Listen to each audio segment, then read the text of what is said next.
మీరా? నన్ను క్షమించండి, మిమ్మల్ని దాస్తానని చెప్పి. నోను, మీరు చేసిన సహాయానికి కృతజ్ఞతలు చెప్పకుండా వెళ్ళకూడదనుకుని మీ నాన్నగారికి పారిపోయినట్టు భ్రమ కలిగించాను. మీ తండ్రి కూతుల సంభాషణ విన్నాను.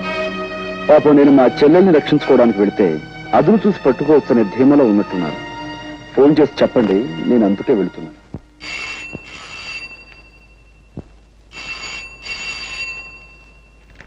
అమ్మా సావిత్రి, మీ అన్నయ్య అనుకుంటాను, ఫోన్ ఎత్తు. మా అన్నయ్య?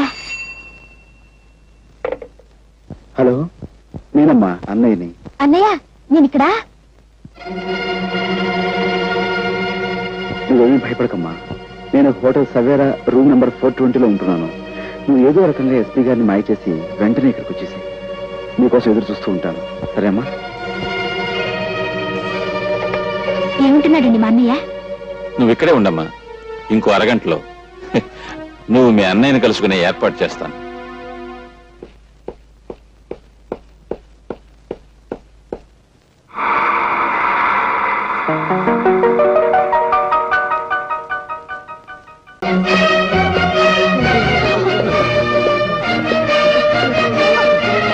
ఎవరు వీళ్ళంతా? ఆడవాళ్ళు సార్, పాపం ఆల్ విడోస్. అయితే ఇక్కడికి వచ్చి ఏడుస్తారే? ఎక్కడికి వచ్చి ఏడుస్తారు ఎందుకు? ఈవిడ మా అమ్మగారండి. ఎందుకు వచ్చారు ఇక్కడికి? ఆ మాయగాడి కమ్యూనిటీ వాళ్ళు అరకథలు చెప్పి వీళ్ళందరినీ భక్తులుగా మార్చేసాడండి. ఆ భక్తితోనే వీళ్ళు ఇక్కడికి వచ్చారండి. సరే, ఆ పని మీద ఇక్కడికి వచ్చిన వాళ్ళని రూల్ ప్రకారం అరెస్ట్ చేయాలి కదా. Do it. మా అమ్మల్ని మా చేతులతో అరెస్ట్ చేయడం అంటే మాకు చేతులు రావడం లేదండి. చేతులు రాకపోతే ఏదైనా పుచ్చుని వదిలేయండి. కన్న తల్లి దగ్గర లంచం. చూడు సత్యబాబు, నువ్వు అటు వెళ్ళు, నువ్వు ఇటు రావాయి. ఇప్పుడు సరిగ్గా చూడండి, మీ ఎదురుగా ఉన్నది మీ తల్లులు కాదు కదా? కాదండి. మరి ఏమిటి అరెస్ట్ చేయడానికి అభ్యంతరం? ఏమీ లేదండి. Do it. మీరు కూడా అందరూ పొజిషన్లో మారండి.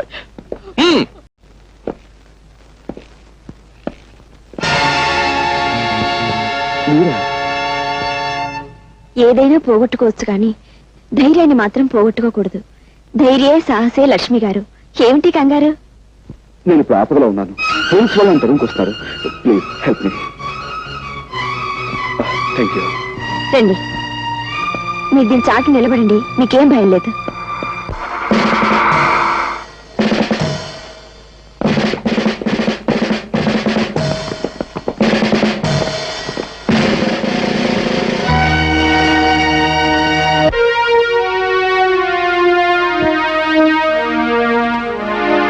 ఇల్లంతా వెతకండి.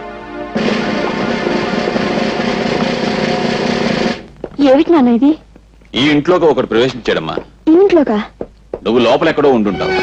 లేదు నాన్న, పని మనిషి ఇప్పటి వరకు కిందే ఉంది. ఆ మనిషి వచ్చింది నేను చూశానమ్మా.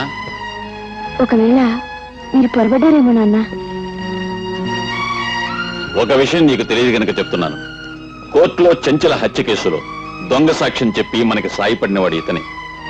సావధానంగా ఆలోచించమ్మా. ఆ రోజు నీ భర్తను రక్షించమని అడిగా. ఈ రోజు నీ భర్తను రక్షించుకుంటావో లేక వేరెవరి కోసమో ప్రాణదానం చేస్తావో బాగా ఆలోచించమ్మా. అతన్ని గురించి నీకు తెలియదమ్మా. నిజంగా రక్షణ కావలసి వాడు నీ ఇంట్లో దూరలేదమ్మా. హత్య జరిగింది ఇక్కడేనని నీకు నాకు తెలియజెప్పటానికే వచ్చాడు.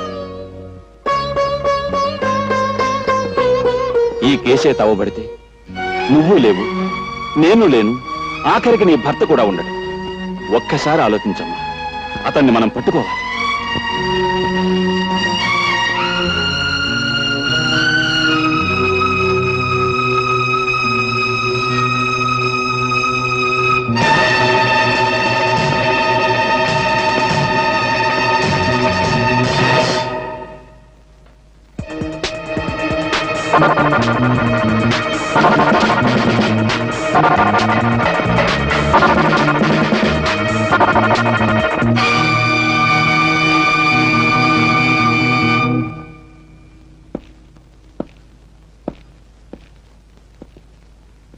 భయపడకమ్మా.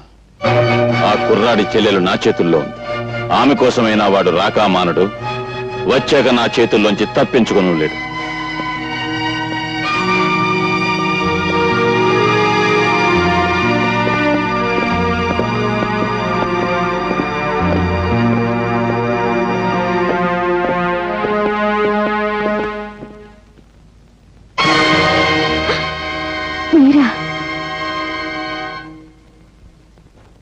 నన్ను క్షమించండి. మిమ్మల్ని దాస్తానని చెప్పి నోను, మీరు చేసిన సహాయానికి కృతజ్ఞతలు చెప్పకుండా వెళ్ళకూడదనుకునే మీ నాన్నగారికి పారిపోయినట్టు భ్రమ కలిగించాను. మీ తండ్రి కూతుల సంభాషణ విన్నాను. పాపం నేను మా చెల్లెల్ని రక్షించుకోవడానికి వెళితే అదును చూసి పట్టుకోవచ్చనే ధీమలో ఉన్నట్టున్నారు. ఫోన్ చేసి చెప్పండి, నేను అందుకే వెళుతున్నాను.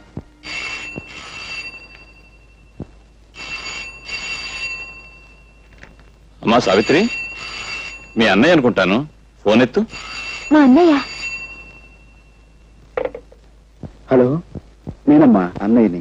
అన్నయ్య, నేను ఇక్కడ. నువ్వేమీ భయపడకమ్మా. నేను హోటల్ సవేరా రూమ్ నెంబర్ 420లో ఉంటున్నాను. నువ్వు ఏదో రకంగా ఎస్పీ గారిని మాయ చేసి వెంటనే ఇక్కడికి వచ్చేసి నీకోసం ఎదురు చూస్తూ ఉంటాను. సరేమ్మా? ఏముంటున్నాడండి మా అన్నయ్య? నువ్వు ఇక్కడే ఉండమ్మా. ఇంకో అరగంటలో నువ్వు మీ అన్నయ్యని కలుసుకునే ఏర్పాటు చేస్తాను.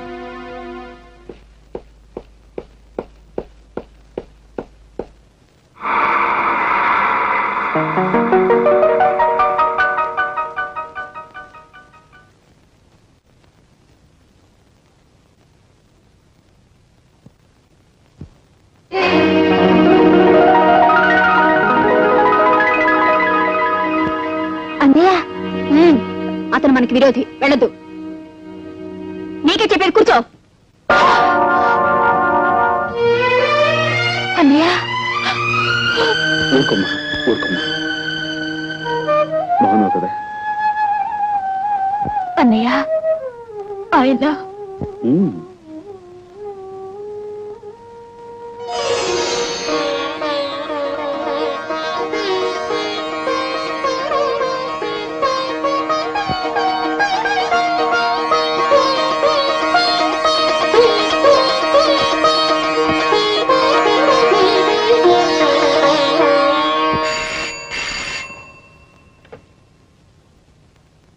హలో, ఎవరు? ఎస్పీ గారా? నమస్కారం సార్, రాజాని మాట్లాడుతున్నాను. మీ ఇంట్లో నుంచే మిమ్మల్ని బయటికి పంపించి మీ ఆధీనంలో ఉన్న నా చెల్లెల్ని నేను తీసుకెళ్ళిపోతున్నాను. మీరు ఉద్యోగరీత్యా న్యాయాన్ని రక్షించాల్సిన పెద్ద పోలీస్ ఆఫీసర్. కానీ నిజంగా మీరు న్యాయాన్ని రక్షిస్తున్నారా? No sir. హత్య చేసిన మీ అల్లుని రక్షించారు, మీ కూతురు జీవితాన్ని ఉద్ధరించారు. అందుకోసం ఓ అమాయకుడి హంతకుడుగా మార్చారు, అతనికి శిక్ష పడేలా చేస్తారు. ఇది న్యాయం అంటారా? ఇది ధర్మం అంటారా? సార్, ఒక్కసారి మీరు వేసుకున్న కాకి బట్టల వంక చూసి ఆలోచించండి సార్.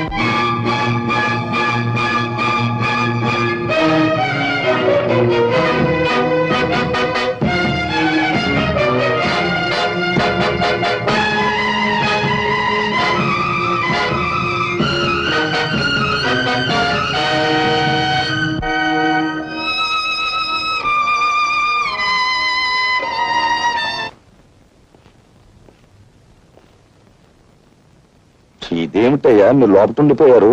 మేము లోపలికి నెట్టేసి ఆడవాళ్ళు బయటికి పారిపోయారా? మా తల్లుల్ని జైల్లో పెట్టి మేము బయట డ్యూటీలు చేయలేకపోతున్నాం సార్. అందుకని వాళ్ళ బయటకు వదిలిపెట్టేసి మేము లోనకు వచ్చేసామండి. ఈ విధంగా మా తల్లి రుణం తెచ్చుకుంటున్నాం. నిజంగా మీ తల్లి కొడుకుల అనుబంధం చూస్తుంటే నాకు గుండె కరిగి నీరైపోతుందయ్యా.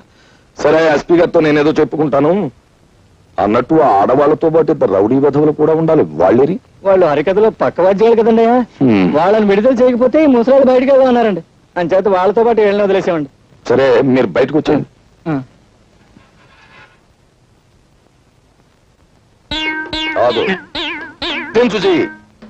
నువ్వు ఉండిపోయా వీళ్ళతో పాటు లోపల? నేను కూడా ఒక దారుణం త్యాగం చేశాను సార్. నువ్వా? వాళ్ళకంటే తల్లులు బ్రతికున్నారు గనక కొడుకులుగా ఏదో త్యాగం చేశారు అంటే నమ్ముతాను. నీకెవరున్నారు? నువ్వు లంచాలు గిలుతున్నావని తెలిసి మీ అమ్మ ఎప్పుడో ఊరేసుకు చచ్చిపోయింది కదా. కాదు సార్, కిరసాలు పోసుకుంది సార్. సర్లే, ఏదో ఒకటి. నువ్వు చేసిన త్యాగం ఏమిటో చెప్పు. తులసమ్మ మా ఇంట్లో అద్దెకుంది కదా సార్, ఆవిడ అరెస్ట్ చేశాం కదా సార్. నేను లోపల ఉండి ఆవిడని విడిపించి మహిళా లోకాన్ని గౌరవించాను సార్. అలా గౌరవించడానికి ఆవిడ ఎంతకిల్లావు? లేదు సార్, సోదరుగా భావించాను. అలా భావించడానికి ఆవిడ ఎంతకిల్లావో చెప్పు. ఒక నెల అద్దె ఎక్స్ట్రాగా ఇస్తున్నాను సార్. అది అలా చెప్పు. ఉరికమ్మం ఎక్కేవాడిని కూడా ఎంతో కొంత గిల్లాలని ఆశించే మనిషి నువ్వు. నీ త్యాగాన్ని ఈ దేశం భరించలేదు. నువ్వు లోపలికెళ్ళు. లోపల ఉక్కుపోసేస్తుంది సార్. బనీని తడిచిపోయింది చూడండి సార్. ఫ్యాన్ వేయించి నీ కోసం ఏసీ పెట్టిస్తారు. వెళ్ళు లోపలికి.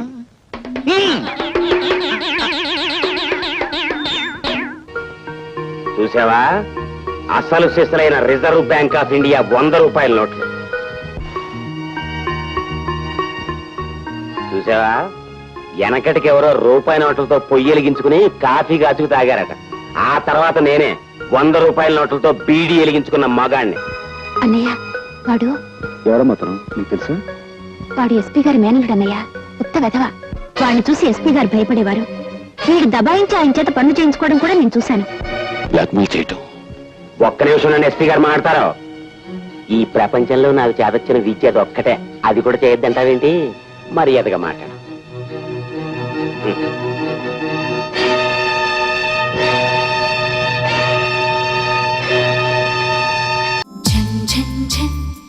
తెలుగువన్ రమ్మంది తెలుగువన్